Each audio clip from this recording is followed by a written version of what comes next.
নমস্কার বন্ধুরা, সবাই কেমন আছো? আশা করি ভালো আছো। আমিও ভালো আছি। দেবশ্রী ব্লগে সবাইকে স্বাগত। তো আজকে বাঁধাকপির একটা রেসিপি নিয়ে তোমাদের সামনে হাজির হলাম। তো একঘেয়েমি বাঁধাকপির ঘ্যাঁট, বাঁধাকপি দিয়ে মাছের মাথা দিয়ে রেসিপি সবসময় ভালো লাগে না। একটু অন্যরকম, অন্য স্বাদে একটু করার চেষ্টা করেছি। তো চলো তোমাদের সঙ্গে শেয়ার করি।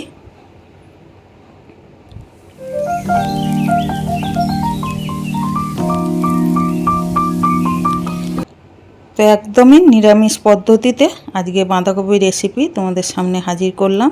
তো দেখো, এখানে বাঁধাকপি আমি ভাপিয়ে নিয়েছি, ভাপিয়ে জলটা ফেলে দিয়েছি। তো একটু ভাপিয়ে নিয়ে জলটা ফেলে দিও, তাহলে খুব ভালো হবে। আর এখানে চাল বাটা, এখানে আলু, এখানে দুটো তেজপাতা, এখানে আদা বাটা আছে, আর হচ্ছে এখানে টমেটো আছে, আর এখানে গরম মশলা আর জিরে, হলুদ আর লঙ্কা। তো চলো রেসিপিটা শুরু করা যাক। তো ভালো লাগলে অবশ্যই লাইক, কমেন্ট, শেয়ার করো। আর শুরু থেকে শেষ অবধি দেখো, খুবই ভালো লাগবে। তো আমি বড়া করে আজকে বাঁধাকপি রেসিপিটা করব। তো এখানে দেখো, আমি একটু সামান্য পরিমাণে নুন দিয়ে দিলাম। এখানে একটু হলুদ গুঁড়ো দিয়ে দিলাম,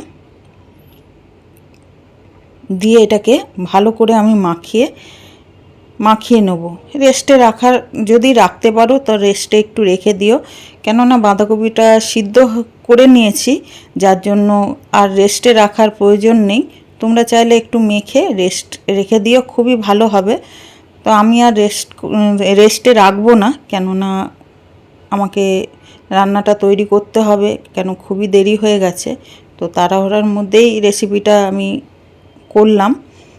তো আমি আর রেস্ট রাখবো না। এই যে আমার পুরো মাখা হয়ে গেছে, দেখো এইভাবে ছোট ছোট করে আমি তেলের মধ্যে ভাজবো। তো বড়া কিভাবে ভাজতে হয় তোমাদেরকে আর নতুন করে বলার কিছুই নেই। তো কড়াতে তেল দিয়ে দিয়েছি, তেল গরমও হয়ে গেছে দেখতে পাচ্ছ এখানে। তো আমি একটা একটা করে বড়া তেলের মধ্যে দিয়ে দেবো। এভাবে একটা একটা করে বড়া দিয়ে দেবো। এই বড়াটা তোমরা ভাজাও খেতে পারো, ভাজাও খুব ভালো লাগে। তো একটা একটা করে সব বড়া দিয়ে দেবো। তো এর মধ্যে নতুন পুরনো সব বন্ধুদেরই অনেক অনেক ভালোবাসা। নতুন বন্ধুরা যারা চ্যানেলটাকে এখনও সাবস্ক্রাইব করোনি, প্লিজ চ্যানেলটাকে সাবস্ক্রাইব করে নিও, যাতে নতুন নতুন ভিডিও এরকম তোমাদের সামনে তুলে ধরতে পারি। আর পুরনো বন্ধু যারা আছো, যারা আমাকে এইভাবে সাপোর্ট করে এগিয়ে নিয়ে যেতে সাহায্য করছো, তাদেরকে অসংখ্য ধন্যবাদ। বড়দের প্রণাম, ছোটদের অনেক অনেক ভালোবাসা। তো দেখো, আমি সব কটা বড়া আস্তে আস্তে করে আমি তেলের মধ্যে দিয়ে দিলাম। তো এবারে একটু উল্টে পাল্টে দেবো আমি।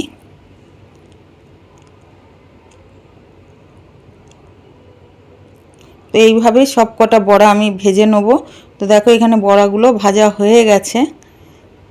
এইগুলো প্রথম ধাপে আমি বড়াগুলো ভেজে তুলে নিলাম। এরপরে এইভাবেই আমি সব কটা বড়া আমি ভেজে তুলে নেব। তো দেখো, এখানে সব কটা বড়া ভাজা হয়ে গেছে, আর কটা খাওয়াও হয়ে গেছে, পেটেও চলে গেছে। বুঝতেই পারছো, এরকম বড়া ভাজা থাকলে লোভ সামলানো যায় না। তো ওই কড়াতেই, ওই তেলেতেই আমি আলুগুলো ছেড়ে দিলাম। আলুগুলোকেও আমি ভেজে তুলে নেব। আমি এটা নিরামিষ দিনে রেসিপিটা করেছিলাম।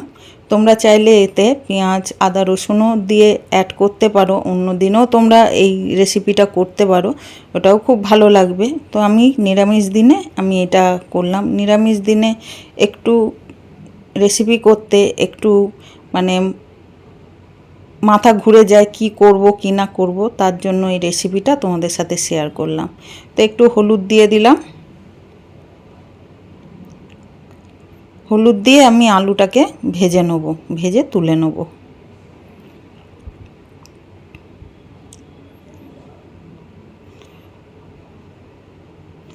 তো কাছে দূরে সব বন্ধুদেরই অনেক অনেক ভালোবাসা।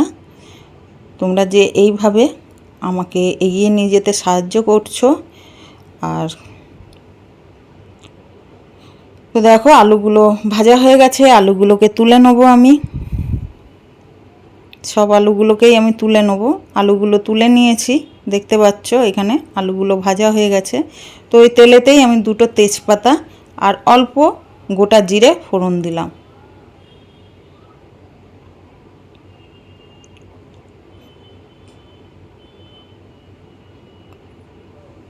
গোটা জিরেটা একটু লালচে লালচে হলে আমি এখানে আদা বাটাটা আছে, সেই আদা বাটাটা আমি দিয়ে দেবো।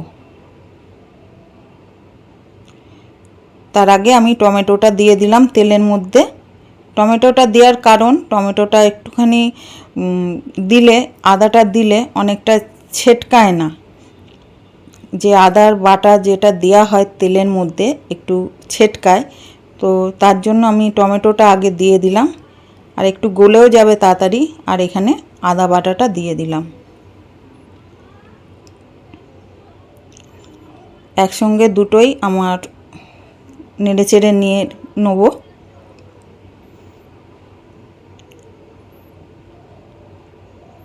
একটুখানি সামান্য জল দিয়ে দিলাম যাতে আদাটা পুড়ে না যায়।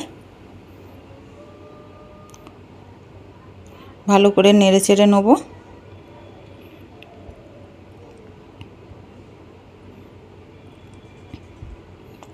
দেখো অনেকটা ভাজা ভাজা হয়ে এসছে। এর মধ্যে আমি যে জিরে, হলুদ আর লঙ্কা যে গুঁড়ো মশলাটা একটু জলে ভিজিয়ে রেখেছিলাম সেটাকে আমি দিয়ে দিলাম। দিয়ে ভালো করে নেড়েচেড়ে নেব। এমন কিছুই মশলা না, ঘরে থাকা সামান্য মশলা দিয়েই আমি রেসিপিটা করলাম। এমন কোনো মশলা আমি ব্যবহার করিনি।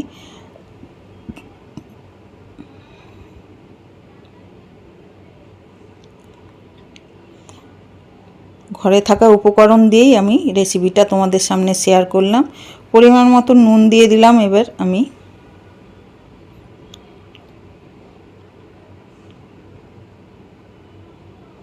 দিয়ে এটাকেও ভালো করে আমি নেড়ে চেড়ে নেব।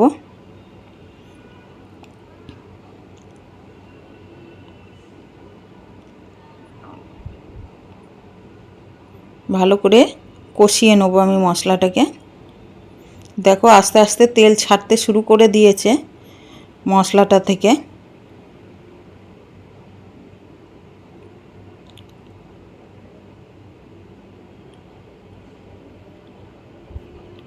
তো এই পর্যায়ে আমি যে আলুগুলো ভেজে রেখেছিলাম সেই আলুগুলোকেও আমি দিয়ে দিলাম।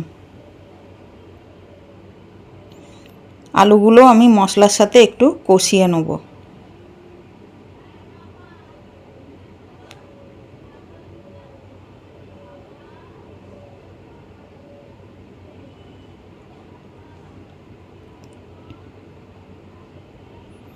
দেখো আমার একদম মশলা কষানো হয়ে গেছে, একদম তেল ছেড়ে দিয়েছে। তো এই পর্যায়ে আমি জল দিয়ে দেবো। পরিমাণ মতন তোমরা জল দিও, তোমাদের আন্দাজ অনুযায়ী জল দিও। আর মানে সামগ্রীগুলো যদি একটু বেশি করতে চাও তাহলে তোমরা করে নিতে পারো। জল দিয়ে আমি একটা ঢাকনা চাপা দিয়ে দেবো। তো ফিরে আসছি কিছুক্ষণ পর। দেখো আমার দেখি ঝোলটা ফুটেছে কিনা। ঝোল ফুটেও গেছে। আর আলুটাও দেখবো কতটা সিদ্ধ হয়েছে। তো আলুগুলোও সিদ্ধ হয়ে গেছে। তো এবারে আমি যে বড়াগুলো ভেজে রেখেছিলাম সেই বড়াগুলো আমি একে একে ঝোলের মধ্যে সাজিয়ে দেবো।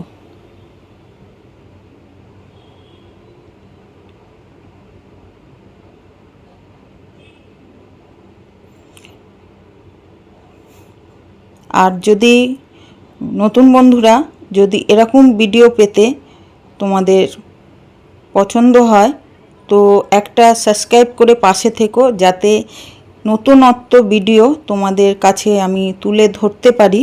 তার জন্য আমার চ্যানেলটা একটু সাবস্ক্রাইব করে পাশে থেকো।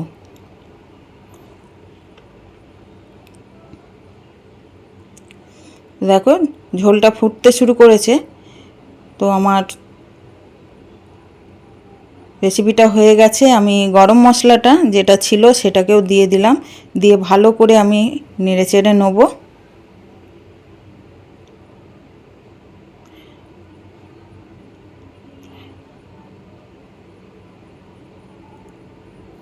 এবারে আমি একটা পাত্রতে ঢেলে তোমাদের সামনে হাজির হচ্ছি।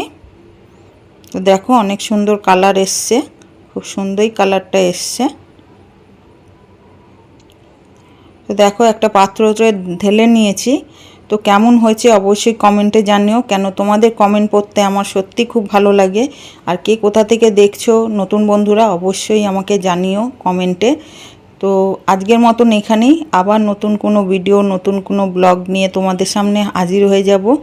তো আজকে টাটা, সবাই ভালো থেকো, সুস্থ থেকো, সাবধানে থেকো। আর একবার এরকম রেসিপি বানিয়ে অবশ্যই খেয়ে আমাকে বলো কেমন হয়েছে।